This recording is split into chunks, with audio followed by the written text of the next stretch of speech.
Olá, tudo bem? Aqui é o Dr. Paulo Mendes Júnior, otorrinolaringologista aqui do Hospital Hipo. Hoje nós vamos começar uma série de entrevistas com colegas meus que são de especialidades correlatas na minha área de otorrino, principalmente na alergia respiratória. E eu convidei hoje o Dr. Davi João Neto, que trabalha aqui com a gente no Hospital Hipo, para dar algumas dicas, algumas orientações sobre doenças da área pulmonar, tá? Então é o seguinte, doutor Davi, bom dia, obrigado pela presença, eu agradeço bastante, o senhor é meu amigo, né? Eu queria saber algumas coisas, principalmente da parte da asma, tá? O que o senhor percebe? Todo paciente que tem rinite tem asma? Ou todo paciente que tem asma tem rinite? O que o senhor tem percebido isso no consultório? Bom dia, doutor Paulo. Essa é uma grande pergunta. Eu acredito muito em vias aéreas únicas. Lógico que tem a especialidade da otorrino, da pneumologia, mas tudo que afeta a via aérea superior, afeta a via aérea inferior também. Então, a possibilidade da pessoa que tem rinite e ter asma, que eu digo que são doenças irmãs, é muitíssimo grande. Todas elas têm um fundo alérgico, então é muito comum a pessoa ter rinite e acompanhada de asma.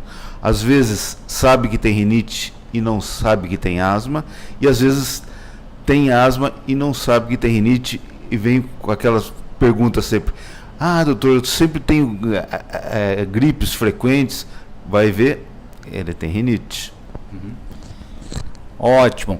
Então a gente tem visto bastante, né, doutor Davi, que aqui a maioria dos pacientes que tem asma, provavelmente eles vão ter rinite, né? E alguns vão ter a rinite e vão ter a asma. O que o senhor percebe? O que é a asma? Quais são os exames que a gente pode fazer para diagnosticar a asma? A asma é uma doença respiratória inflamatória dos brônquios. O que acontece? Entrando em contato com alguma coisa que desencadeie, esses brônquios, que são aqueles canais que levam o ar que a gente respira para o pulmão, eles se fecham e a pessoa começa a sentir falta de ar, chiu no peito, tosse. Como uma doença de aspecto inflamatório e crônico, é uma doença que a pessoa vai ter pela vida inteira.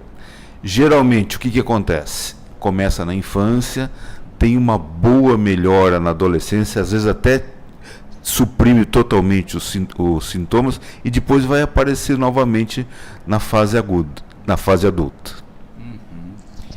E qual é o principal exame, ou quais são os principais exames que a gente faz para diagnosticar a asma? O mais importante, logicamente, é uma boa consulta, a parte clínica, mas o exame fundamental para a gente ter uma certeza da asma chama-se espirometria, prova de função pulmonar.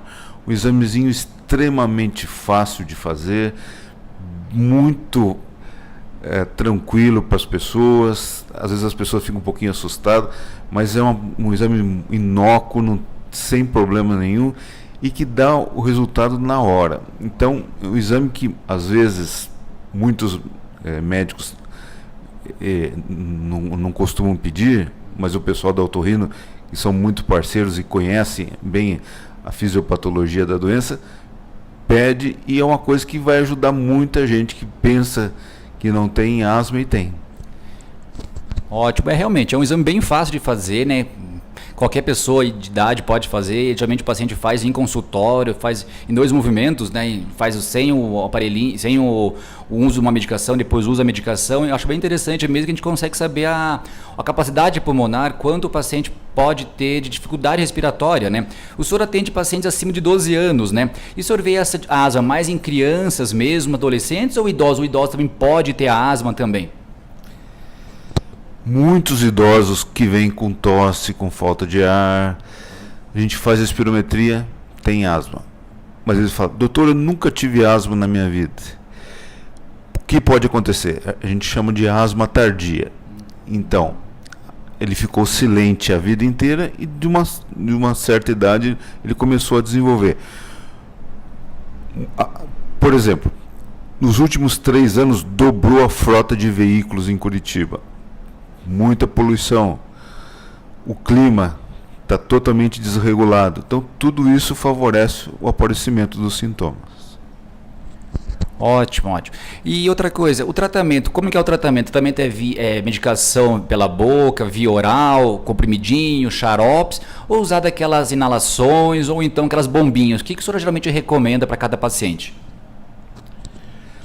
O tratamento da asma é um tratamento mais que dá resultado, é o tratamento inalatório, tá? Eu queria só aproveitar para desmistificar esse problema de bombinha, que apesar que eu não gosto desse nome, tá? Então, não vicia, não ataca o coração. Então são mitos que tem e que às vezes a pessoa tem a doença, precisa fazer o tratamento, depois que ela melhora, ela não procura mais, não faz o tratamento e vai perdendo função pulmonar. Como eu disse anteriormente, a asma é doença crônica, tem que fazer um tratamento longo, prolongado, e às vezes a asma moderada e grave tem que tratar pela vida inteira. Perfeito, Davi. Eu acho que essas questões são as principais que os pacientes nos perguntam na parte de asma, né? E vamos aproveitar, Davi, que o senhor está aqui, eu sei que o senhor tem uma agenda bem cheia, né? Então, o próximo vídeo que nós vamos fazer agora, assisto na sequência, que é a correlação do tabagismo com tosse, com DPOC, tá? Então, o próximo vídeo que nós vamos fazer com o Dr. Davi vai ser sobre isso. Primeiramente, eu queria agradecer ao Dr. Davi por a oportunidade de ter vindo aqui com a gente conversar. Eu agradeço, acredito que as pessoas que nos seguem, que se inscrevem no nosso canal no YouTube, acharam bem interessante essa oportunidade, e deixa também o contato abaixo dos pacientes, como que eles podem procurar o senhor também aqui no Hospital Hipo, tá? Então agradeço a oportunidade, obrigado mesmo, meu amigo. É um grande prazer, Dr. Paulo, e parabenizo essa tua vontade de mostrar para os pacientes, e eu acho muito importante, que o mais importante também na nossa profissão é a informação. Um grande abraço.